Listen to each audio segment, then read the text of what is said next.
देख रहे हैं IBC 24 और मैं हूं आपके साथ शुभांगी ठाकुर। भारत में लगभग 28% मौतें हृदय संबंधी रोगों के कारण होती है। मौतों के आंकड़े ना बढ़े इसलिए हाल ही में हृदय शल्य चिकित्सा में अभूतपूर्व नवाचार हुए हैं, जिनमें से मिनिमली इन्वेसिव कार्डियक सर्जरी एक क्रांतिकारी बदलाव साबित हुई, जो उन्नत कोरोनरी धमनी रोग यानी कि CAD के रोगियों के लिए नई आशा की किरण लेकर आई है। तो आज के हमारे एपिसोड में हम इसी विषय पर विस्तार से चर्चा करेंगे, जिसके लिए इस वक्त हमारे साथ स्टूडियो में मौजूद है cardiovascular and thoracic surgeon doctor Nishant Singh Chandel. Doctor Nishant, बहुत स्वागत आपका IBC 24 में। नमस्कार। डॉक्टर निशांत, देखिए आज का हमारा टॉपिक यही है कि मिनिमली इन्वेसिव कार्डियक सर्जरी। पहले तो ये बताइए दर्शकों को आम शब्दों में कि ये सर्जरी होती क्या है, इसमें क्या किया जाता है? देखिए, ऐसा है कि हार्ट सर्जरी पहले सन 1953 से होनी शुरू हुई दुनिया में, क्योंकि हार्ट एक ऐसा ऑर्गन है जो कि हड्डी के पिंजरों में बंद है, हड्डी के पिंजरे में बंद है। तो हार्ट पे कोई भी ऑपरेशन करना है तो हार्ट को अप्रोच करने के लिए हमको हड्डी काट के और हार्ट तक पहुंचना होता था। ज़्यादातर हमारे शरीर की जो बनावट है उसमें वर्टिब्रल कॉलम है, रीढ़ की हड्डी, सामने की ओर एक हड्डी होती है जिसको हम ब्रेस्ट बोन कहते हैं, और उसके बीच में पसलियां हैं, रिब्स हैं। अब जो routine conventional open heart surgery होती है उसमें हम ऑपरेशन करने के लिए सामने की जो चेस्ट की बोन होती है उसको बीच से आरी के द्वारा काटते हैं और उसके बाद ओपन करके हार्ट पे सर्जरी करते हैं। ये प्रोसीजर काफ़ी म्यूटिलेटिंग होता है, और क्योंकि हम आर्टिफिशियल फ्रैक्चर क्रिएट कर रहे हैं और उस फ्रैक्चर को हील भी होना है, और यहाँ पर कभी प्लास्टर तो आप लगा नहीं सकते क्योंकि पेशेंट को सांस लेना है। तो सर्जरी के बाद wound related pen, wound related जो बॉडी का म्यूटिलेशन और नॉन हीलिंग मतलब घाव ना भरने की समस्याएं, ये बहुत परेशान करती थी even after a good and successful surgery. तो जो नया इनोवेशन है जिसको हम मिनिमल इन्वेसिव कार्डियक सर्जरी कहते हैं, इसमें हम हार्ट को रिब्स के बीच में जो नेचुरल स्पेस दिया है नेचर ने, उस स्पेस से हार्ट को अप्रोच करते हैं थ्रू स्कोप्स। जैसे पेट में लेप्रोस्कोपिक सर्जरी होती है वैसे ही अब स्कोप्स यूज़ करते हैं, और चेस्ट में 2-3 स्पेसेस में स्कोप्स डाल के और उसके थ्रू हार्ट को अप्रोच करते हैं विदाउट कटिंग द बोन। और बाकी इंटरनल जो सर्जिकल प्रोसेस है हार्ट के ऊपर वो एग्जैक्टली सेम होता है। तो जो surgical experience of the patient है वो एक्सट्रीमली पेनफुल से very less painful and comforting हो जाता है। हाँ बिल्कुल। डॉक्टर निशांत, ये भी समझना चाहते हैं आपसे, क्योंकि देखिए आप एक्सपर्ट हैं इसलिए इस सवाल का जवाब आप ही दे सकते हैं। मिनिमली इन्वेसिव कार्डियक सर्जरी क्या होती है, कैसे की जाती है, आपने बताया, लेकिन इसकी ज़रूरत कब पड़ती है, कभी पता चलता है कि एक पेशेंट को ये सर्जरी करनी पड़ेगी? देखिए, ये ऐसा है कि this is a variety of surgery. जैसे ओपन हार्ट सर्जरी उसी का एक नेक्स्ट एडवांसमेंट है जिसको हम मिनिमल इन्वेसिव कार्डियक सर्जरी कहते हैं। इसका जो MICS जो शॉर्ट फॉर्म है, इसमें S स्टैंड्स फॉर सर्जरी। तो है ये सर्जरी ही। तो जिस भी पेशेंट को हार्ट सर्जरी की ज़रूरत है उसमें मिनिमल इन्वेसिव हार्ट सर्जरी हम कर सकते हैं कि नहीं, ये हम असेसमेंट करते हैं। बहुत सारे फैक्टर्स होते हैं जिसके बेसिस पर, बट ऐसा नहीं है कि मिनिमल इन्वेसिव हार्ट सर्जरी के लिए कोई अलग से इंडिकेशन होते हैं। कोई भी पेशेंट जिसको सर्जरी एडवाइस हुई है, हार्ट सर्जरी एडवाइस हुई है, उसकी सर्जरी मिनिमल इन्वेसिव मेथड से की जा सकती है, जिससे शरीर का दुर्दशा कम हो, म्यूटिलेशन कम हो और पेशेंट जल्दी रिकवरी कर ले, 15-20 दिन में अपने काम पे लौट आए। अदरवाइज जब बोन कट करके ऑपरेशन करते थे तो 2 महीना 3 महीना ऐसा काम से लोगों को दूर बैठना पड़ता था। अब आज के समय में जब ज़्यादातर लोग अपना खुद का व्यवसाय करते हैं या कहीं कॉरपोरेट जॉब करते हैं, 2-3 महीने की छुट्टी मिलना आसान नहीं है और उसकी वजह से बहुत सारा फाइनेंशियल लॉस झेलना पड़ता है। सो वी वांट कि हमारी सर्जरी हो जाए, हम जल्दी रिकवर हो जाएं और 10-15 दिन 20 दिन में हमने काम पे लौट आएं। So this helps in the faster recovery and early regain of your economical and social activities. बिल्कुल, तो ये एक बहुत ही बड़ा बेनिफिट आपने बताया कि इससे समय की भी बचत होती है। डॉक्टर निशांत, देखिए ये भी समझना चाहते हैं आपसे, क्योंकि देखिए बॉडी के किसी भी पार्ट की अगर सर्जरी की जाती है, कोई भी सर्जरी हो, सभी की प्रक्रिया अलग अलग होती है। किसी की जटिल होती है, किसी की सरल होती है, किसी में कम समय, किसी में ज़्यादा समय। अगर बात करें मिनिमली इन्वेसिव कार्डियक सर्जरी की, तो इसकी प्रक्रिया बताइए, कितना समय इस प्रक्रिया में लगता है? प्रोसीजर टाइम जो इसका होता है वो रूटीन, जैसे हम हार्ट का बाईपास का मैं एग्जांपल लेता हूँ कि अगर हमको हार्ट बाईपास करना है, हार्ट की 3 नसें 4 नसें जाम हैं और बाईपास हम कर रहे हैं, तो ओपन हार्ट मेथड से जिसमें हम बोन कट करके करते हैं उसमें हमको करीब करीब टोटल ऑपरेटिव टाइम समझिए 2.5 से 3 घंटे का लगता है। बट अगर यही बाईपास सर्जरी हम ओपन हार्ट ना करके मिनिमल इन्वेजिव कर रहे हैं तो इसमें करीब हमको 3.5 घंटे के आसपास का समय लग जाता है। तो थोड़ा ऑपरेटिव टाइम इसमें ज़रूर बढ़ता है, बिकॉज थोड़ा सर्जिकल प्रोसेस है वो थोड़ा सा रिलेटिवली ज़्यादा कॉम्प्लेक्स होता है and it needs lot of instrumentation, और एक्सपोजर कम होने की वजह से आपका असिस्टेंट या आपके दूसरे सहयोगी ज़्यादा इसमें कंट्रीब्यूट नहीं कर पाते काम को, ज़्यादातर वर्क जो है वो सर्जन को ही करना होता है। तो थोड़ा सा operative time definitely about 40 minutes और 1 आवर से बढ़ जाता है, but that is okay, that does not affect the health at all. बिल्कुल, ये तो बात होगी प्रक्रिया की, लेकिन डॉक्टर निशांत देखिए, मिनिमली इन्वेसिव कार्डियक सर्जरी के पहले, सर्जरी के दौरान और सर्जरी के बाद किन किन चीज़ों को ध्यान में रखने की जरूरत होती है एज ए डॉक्टर भी और एज ए पेशेंट भी? देखिए, मिनिमल इन्वेजिव कार्डियक सर्जरी के नाम से कोई अलग से हमको प्रिकॉशन या तैयारी करनी है ऐसा कुछ भी नहीं होता है। कोई भी हार्ट सर्जरी के पहले ये इम्पोर्टेंट होता है कि आपके बाकी ऑर्गन्स गुड शेप में हों। तो हम जो तैयारी करते हैं उसमें सबसे इम्पॉर्टेंट होता है कि आपके लंग्स मजबूत हों। उसके लिए फिजियोथेरेपी, एक्सरसाइज, प्राणायाम या श्वास की एक्सरसाइजेस करवाते हैं हम पेशेंट्स को 2-3 दिन एडमिशन के बाद, और किडनीज अच्छी हों, डायबिटीज़ कंट्रोल में हो। तो एक ये जनरल प्रिपरेशन टूवर्ड्स सर्जरी होता है। बट ये कि मिनिमल इन्वेजिव सर्जरी करना है और इसके लिए हमको कोई स्पेशल प्रिपरेशन या कुछ तैयारी करनी है तो ऐसा कुछ भी नहीं है। It is absolutely a routine process, इसमें कुछ विशेष तैयारी या विशेष उसकी ज़रूरत नहीं होती है। बिल्कुल, तो काफ़ी सरल इसकी प्रक्रिया मानी जा सकती है। और डॉक्टर निशांत देखिए, शुरुआत में आपने मिनिमल इन्वेजिव कार्डियक सर्जरी का सबसे बड़ा बेनिफिट ये बताया कि इसमें समय की बचत होती है, क्योंकि देखिए आज के डेट में लोगों के पास समय नहीं है, अपनी बॉडी के लिए, खुद की सेहत के लिए भी उनके पास समय नहीं है। ऐसे में अगर डॉक्टर्स उनको कोई लंबी प्रक्रिया बताते हैं तो वो जरूर इससे पीछे हट जाते हैं। तो एक बेनिफिट तो आपने बता दिया, लेकिन इस सर्जरी के और क्या लाभ है, किस और क्या क्या प्रॉफिट्स हैं, इनके बारे में जरा बताइए। देखिए, सबसे पहला बेनिफिट है पेशेंट्स एक्सपीरियंस। जब हम मेडिकल कंपेयर करते हैं मेडिकली, अगर किसी पेशेंट को 3 या 4 नसों में जाम है तो बहुत सारे ऑप्शंस हम डिस्कस करते हैं पेशेंट के साथ कि क्या, कई पेशेंट बोलते हैं सर हम सर्जरी के नाम से डर रहे हैं और आप एंजियोप्लास्टी कर दीजिए, उसमें भी तो काम चल जाएगा, या हमको सर्जरी नहीं करके आप दवाइयाँ दे दीजिए। तो इम्पॉर्टेंट उसमें कई चीज़ें कंसीडर करनी होती हैं। जैसे जब मेडिकली एनालाइज किया गया तो ये पाया गया कि एंजियोप्लास्टी अच्छा है मल्टी वेसल डिजीज़ में, जहाँ पे बाईपास की ज़रूरत है वहाँ अच्छा है, बट इसके लॉन्ग टर्म रिजल्ट्स अच्छे नहीं हैं। 5 साल, 7 साल, 8 साल बाद उसमें फिर से ब्लॉकेजेस आ जाते हैं और फिर आपको एक रिपीट प्रोसीजर के लिए जाना होता है। तो बाईपास सर्जरी इन पेशेंट्स में अच्छी है क्योंकि ये 15 साल, 20 साल, 25 साल ऐसे आपके हार्ट को स्वस्थ रखती है। बट क्योंकि बाईपास सर्जरी में आपको एक सर्जिकल प्रोसेस से गुजरना है जिसमें शरीर का बहुत बड़ा एक इंसिजन लगता है, 10-12 इंच का बोन कट होती है, तो बहुत सारे पेशेंट उससे डर जाते हैं। तो जो मिनिमल इन्वेजिव बाईपास सर्जरी है उसका सबसे मेजर जो एडवांटेज मुझे समझ में आता है वो ये है कि इसमें जो सर्जिकल म्यूटिलेशन ऑफ बॉडी है, जिसमें कि शरीर में बहुत बड़ा कट नहीं लगता, छोटा सा चीरा लगता है, बोन्स नहीं काटनी पड़ती हैं, तो इट बिकम्स अनदर सर्जरी। जैसे कोई सिजेरियन ऑपरेशन होता है या गॉल ब्लैडर ऑपरेशन होता है, करीब करीब उसी तरह का ये सर्जिकल एक्सपीरियंस है पेशेंट के लिए, जिसमें 4-5 दिन, 6 दिन थोड़ा दर्द होगा, थोड़ा सा तकलीफ होगी, बट उसके बाद रिकवरी हो जाती है, पेन भी ख़त्म। और इस प्राइस पे आपको 15 या 20 साल के लिए बीमारी से मुक्ति मिल जाती है। तो ओपन सर्जरी जिसमें आपको बहुत सारा कष्ट होता है, बहुत सारे कॉम्प्लिकेशन होने के चांस रहते हैं, उसमें मरीज को जो दर्द और ये एक्सपीरियंस होता है उस वजह से वो कई बार जो एक लॉन्ग टर्म बेनिफिट मिलना होता है उससे वंचित हो जाते हैं। तो मिनिमल इन्वेजिव सर्जरी का जो सबसे मेजर बेनिफिट मुझे समझ में आता है वो ये है कि शरीर की दुर्दशा किए बिना लॉन्ग टर्म 15 साल 20 साल के लिए हम मरीज की बीमारी को दूर कर देते हैं। 15-20 साल इसलिए बोल रहा हूँ क्योंकि कोरोनरी आर्टरी डिजीज़ एक ऐसी बीमारी है जो ऑनगोइंग प्रोसेस है। This is process of ageing.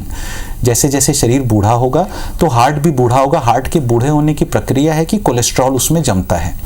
तो जब हम स्टेंट डालते हैं या हम बाईपास करते हैं तो भी कोलेस्ट्रॉल जमने की प्रक्रिया कंटिन्यू चालू रहती है।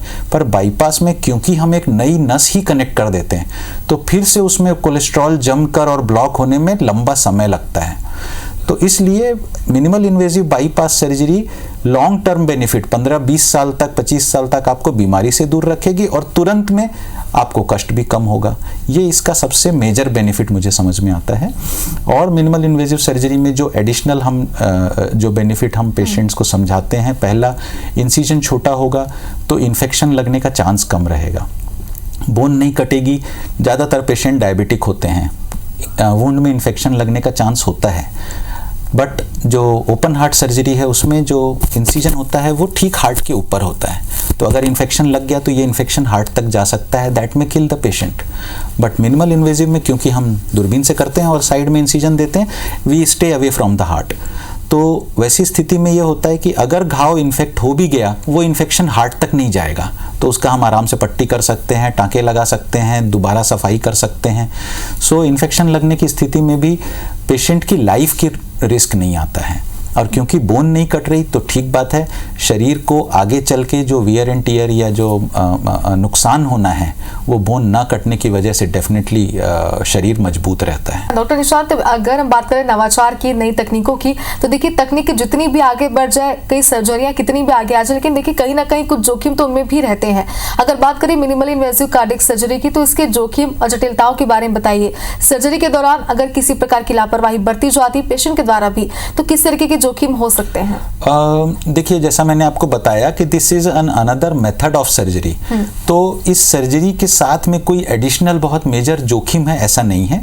जो एक सेटबैक हो सकता है किसी पेशेंट को, वो कभी कभी ऐसा होता है, जैसे हम कुछ पेशेंट्स ऑपरेट करते हैं जिनका हार्ट बहुत वीक है, या कुछ ऐसे पेशेंट्स हैं जो कि बहुत क्रॉनिक स्मोकर रहे हैं और उनके लंग्स खराब हो गए हैं और ऑपरेशन के दौरान उनका ऑक्सीजनेशन मेंटेन नहीं हो पा रहा है, या हार्ट अच्छी तरह से टॉलरेट नहीं कर पा रहा है, क्योंकि ज़्यादातर ये सर्जरीज बीटिंग हार्ट पे होती है, हार्ट को हम बंद नहीं करते हैं, हार्ट पंपिंग कर रहा होता है और हम उस पर ऑपरेशन करते हैं। तो अगर हार्ट उस सर्जिकल प्रोसेस को झेल नहीं पा रहा है तो वैसे स्थिति में कभी कभी 1 to 2% चांसेस होते हैं कि हमको मिनिमल इन्वेजिव सर्जरी को हाफ में रोक कर और उसको ओपन हार्ट सर्जरी में कन्वर्ट करना पड़ता है to do the procedure nicely or sometimes to save the patient's heart। तो ये एक सेटबैक हो सकता है कभी पेशेंट को कि वो मिनिमल इन्वेजिव सर्जरी हमने शुरू की और उसके बाद हमको उसको कन्वर्ट करना पड़ा। तो प्रोसीजर हमने शुरू किया कि एक छोटे इंसिजन से काम हो जाएगा, और जब अब पेशेंट घर जा रहा है तो उसके शरीर पे 2-2 चीरे लगे हुए हैं, एक मिनिमल इन्वेजिव का और एक ओपन हार्ट का। दिस कैन हैपन, बट ये इतना कम केसेस में ऐसा कन्वर्शन होता है बिकॉज हम पहले ही पेशेंट को पूरी तरह से असेस कर लेते हैं, उसका लंग फंक्शन असेस कर लेते हैं, उसका कार्डियक फंक्शन असेस कर लेते हैं और वेसल्स को देख लेते हैं कि इस चीज़ का चांस बहुत कम होता है। But yes, this is a possibility, but otherwise कोई अलग से जोखिम है मिनिमल इन्वेजिव सर्जरी का, so there is no additional risk to the patient's life और to patient's procedure. Doctor Nishant, देखिए मिनिमली इन्वेजिव कार्डियक सर्जरी के क्या कोई प्रकार भी होते हैं, और अगर होते हैं तो जरा इनके बारे में बताइए। देखिए, मिनिमल इन्वेजिव सर्जरी 2 तरह से हो सकती है। एक होता है जिसको minimal invasive direct vision surgery बोलते हैं, जो कि ज़्यादातर आज के तारीख में ज़्यादातर मिनिमल इन्वेजिव सर्जन्स ये प्रोसीजर करते हैं। और दूसरा होता है मिनिमल इन्वेजिव एंडोस्कोपिक सर्जरी, जिसमें कि आजकल ज़्यादा जो प्रचलित हो गया है, जैसे कि रोबोटिक सर्जरी का भी बहुत चलन है। रोबोटिक सर्जरी ज़्यादा अभी सक्सेसफुल और प्रचलित है यूरोलॉजी, मतलब मूत्र रोग विशेषज्ञ, मूत्र रोग सर्जरी और जनरल सर्जरी, जैसे मतलब पेट के ऑपरेशन होते हैं। रोबोटिक सर्जरी का कार्डियक सर्जरी में अभी बहुत ज़्यादा इवोल्यूशन नहीं हुआ है, बट हाँ कुछ हार्ट सर्जरीज हैं जैसे वाल्व रिप्लेसमेंट वगैरह हैं जिसको हम रोबोट्स के द्वारा कर सकते हैं। So that is a next stage of development, जिसमें एक छोटा चीरा भी नहीं लगाना पड़ता और सिर्फ 3 या 4 छोटे छोटे पोर्ट डाल के और पूरा सर्जरी हम कर लेते हैं। एक छोटा इंसिजन, जैसे वाल्व डालना है तो वाल्व डालने के लिए जितना बड़ा इंसिजन लगना है वही लगता है। और बाईपास सर्जरी में भी एक सिंगल वेसल, अगर एक ही नस को बाईपास करना है तो वो भी हम रोबोट्स के द्वारा कर सकते हैं। बट मल्टी वेसल ज़्यादातर जो पेशेंट सर्जन के पास आते हैं उनको 3 या 4 जगह बाईपास करना होता है। तो सो फार टेक्नोलॉजी हैज़ नॉट एडवांस्ड कि जहां हम 3-4 वेसल्स को रोबोट के द्वारा बाईपास कर सकें। बट आई होप जिस तेज़ी से डेवलपमेंट हो रहा है, in another 4-5 years we will be doing almost all the heart surgeries by robots. हाँ बिल्कुल डॉक्टर निशांत, देखिए कोई भी सर्जरी जब की जाती है किसी पेशेंट के ऊपर या फिर कहें कोई भी ऑपरेशन, तो अक्सर हम देखते हैं कि डॉक्टर्स उन्हें कई सारी चीजें बताते हैं जो उन्हें अपने खान पान में ध्यान रखनी होती है, उन्हें लाइफस्टाइल में चेंजेस करने होते हैं। अगर बात करें मिनिमल इन्वेसिव कार्डियक सर्जरी की, तो इसमें अपने लाइफस्टाइल में क्या चेंजेस करने पड़ सकते हैं एक पेशेंट को, खान पान में किस तरीके के बदलाव होंगे? देखिए लाइफ स्टाइल में कोई चेंज नहीं करना पड़ता है, यही इसका सबसे बड़ा बेनिफिट है। जैसा मैंने आपको बताया कि ओपन हार्ट सर्जरी में हम बोन काट देते हैं, फिर उसको एक तार से सिलते हैं, तो बोन में एक फ्रैक्चर हो गया है। तो ऑपरेशन के बाद आपको 2-3 महीने तक झुक के काम करने को मना रहता है, वजन उठाना मना रहता है, छाती के बल सोना मना रहता है, गाड़ी चलाना मना रहता है। यही लिमिटेशंस थे जिसके वजह से मिनिमल इन्वेसिव हार्ट सर्जरी को इजाद किया गया। तो मिनिमल इन्वेसिव हार्ट सर्जरी में क्योंकि बोन नहीं कटती है, इसलिए कोई ज़्यादा एहतियात फॉलो करने की ज़रूरत ही नहीं होती है। The moment your wound is healed और आपका हार्ट का जो फॉलोअप, हम जैसे आमतौर पे सर्जरी के बाद पेशेंट को 6वें या 7वें दिन घर भेज देते हैं और 10 दिन बाद चेकअप के लिए बुलाते हैं। अगर उसके बाद में हार्ट अच्छा है, हार्ट की पंपिंग फंक्शन ठीक है, वुंड हील हो गया है, we set the patient free कि आपको जो काम करना है करिए, आप गाड़ी चलाइए, आप ऑफिस जाइए, आप दुकान में बैठिए, आपको खेत जाना है खेत जाइए, आपको अपने डेस्क जॉब करना है, घर संभालना है, जो करना है करिए, बिकॉज हार्ट इम्प्रूव हो चुका है और वुंड हील हो चुका है। तो और कोई रीज़न ही नहीं है कि जब आपको कोई और स्पेशल एहतियात रखना है। एक बार दर्शकों को ये भी बता दीजिए कि मिनिमल इन्वेसिव कार्डियक सर्जरी की सफलता दर क्या है अब तक की? मिनिमल इन्वेसिव कार्डियक सर्जरी का सफलता दर ओपन हार्ट सर्जरी की तुलना में बेहतर है।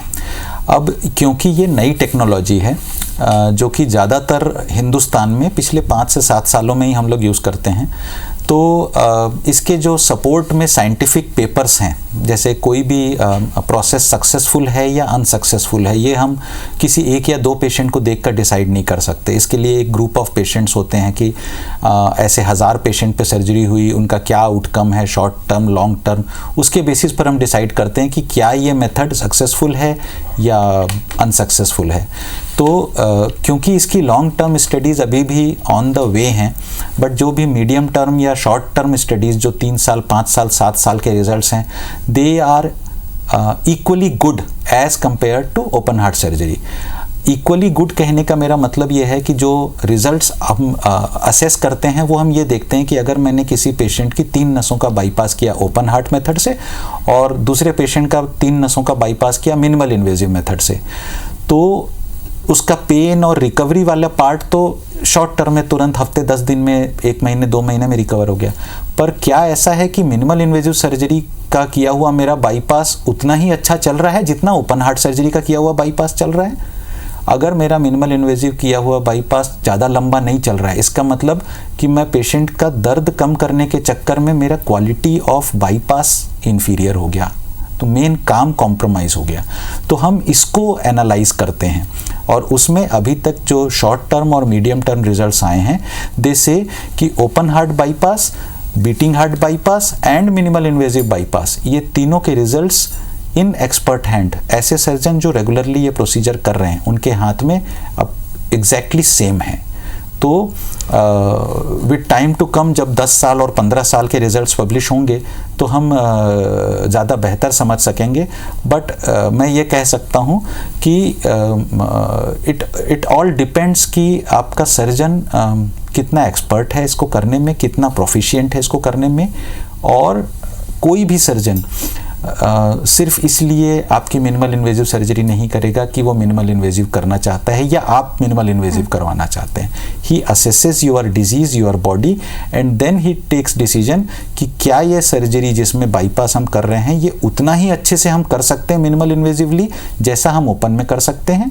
यदि हाँ तो हम मिनिमल इन्वेसिव करते हैं, यदि नहीं तो हम पेशेंट को बोलते हैं कि इसमें जो क्वालिटी ऑफ सर्जरी है बाईपास वो उतना अच्छा हम नहीं कर पाएंगे because because of this reason, तो हम मिनिमल इन्वेजिव ना करके इस सर्जरी को ओपन हार्ट मेथड से करेंगे। इसलिए इसके रिजल्ट्स अच्छे हैं, बिकॉज सर्जन अपना विवेक यूज़ करके और फिर मिनिमल इन्वेजिव सर्जरी करता है। So it is not a marketing tool कि हाँ लोगों को प्रचार करने के लिए जो भी पेशेंट आया उसका मिनिमल इन्वेजिव सर्जरी कर दें। बिल्कुल डॉक्टर निशांत, आपने मिनिमल इन्वेसिव कार्डियक सर्जरी के बारे में लगभग सभी जानकारी हमारे साथ शेयर कर दी कि कैसे ये की जाती है, क्यों करवानी चाहिए और इसके क्या फायदे होते हैं। एक बार समय के हमारे पास थोड़ी कमी, इसलिए अंत में दर्शकों को सेहत से जुड़ी कोई एडवाइस दे दीजिए। सेहत से जुड़ी मैं जो कोरोनरी आर्टरी डिजीज़ से संबंधित एडवाइस ही मैं आपको दूंगा कि देखिए, कोरोनरी आर्टरी डिजीज़ जब भी किसी को होती है तो पूरे पहाड़ टूट पड़ता है उनके परिवार पे। पर ये समझना ज़रूरी है कि this is a natural process of ageing. सभी के कोरोनरी आर्टरीज़ में कोलेस्ट्रॉल डिपॉजिट हो रहा है, चाहे वो 40 साल का आदमी हो, चाहे वो 60 साल का आदमी हो। ये एक नेचुरल प्रोसेस ऑफ एजिंग है। जैसे शरीर बूढ़ा होता है तो स्किन कम ढीली होती है, जॉइंट्स खराब होते हैं, दांत खराब होते हैं, आँखों में मोतियाबिंद होता है, वैसे ही हार्ट में कोलेस्ट्रॉल डिपॉजिट होगा। अब इस बुढ़ापे को आप जल्दी ला सकते हैं लापरवाही करके। जैसे आप बीपी की गोलियां नहीं खाते, आप डायबिटीज़ की गोलियां नहीं खाते, दोस्तों के साथ बैठ के मिठाई खा लेते हैं, अरे डॉक्टर तो मुझे मना करता है पर मैं तो खा लेता हूँ। ये कोई बहादुरी नहीं है, ये डायबिटीज़ धीरे धीरे आपके शरीर को खा रहा है और आज से 10 साल बाद जब आपको हार्ट अटैक आएगा तब आपको मालूम चलेगा कि जो मिठाई आपने पिछले 8 साल खाई है उसकी क्या कीमत आप भर रहे हैं। तो इम्पॉर्टेंट ये है कि आप नशा मत करिए, सिगरेट, शराब, तंबाकू। दोस्तों के साथ बहुत अच्छा लगता है, वीकेंड्स पे बहुत अच्छा लगता है कि बहुत स्ट्रेस हो गया, मैं 2 सिगरेट पी लेता हूँ, वो तुरंत आपको सिम्टम नहीं देगा। This will affect you in long term. 10 साल 15 साल बाद जब आपको हार्ट अटैक होगा तब आप इसको अनडन नहीं कर सकते। इसलिए नशा मत करिए, थोड़ा भी मत करिए। और जो खाने पीने की बदपरहेजी है, ठीक बात है, वीकेंड्स पे बहुत अच्छा लगता है दोस्तों के साथ पार्टी करना, but limited to the weekend only. बाकी वीक आप अच्छा सेहतमंद खाना खाइए, एक्सरसाइज करिए। और डायबिटीज़ और ब्लड प्रेशर अगर है तो ये दोनों बीमारियां कोई लक्षण नहीं देती हैं। इनके साथ में आपको पता नहीं चलेगा कि ये कितना नुकसान कर दे रही हैं। इसलिए अगर डॉक्टर दवाई देता है तो उसको ईमानदारी से खाइए और समय समय पे जाके चेकअप कराते रहिए। हाँ बिल्कुल डॉक्टर निशांत, जैसे कि आपने कहा, मुझे भी लगता है कि हमारे जो दर्शक हैं सभी को अलर्ट रहने की जरूरत है अपनी सेहत को लेकर, साथ ही इस सर्जरी के प्रति पॉजिटिव सोचने की उन्हें बहुत ज्यादा जरूरत है। बहुत शुक्रिया आपका हमारे साथ जुड़ने के लिए। जी धन्यवाद। और इसी के साथ हमारे सेहत से जुड़े खास कार्यक्रम में फिलहाल इतना ही। आप देखते रहिए IBC 24। नमस्कार।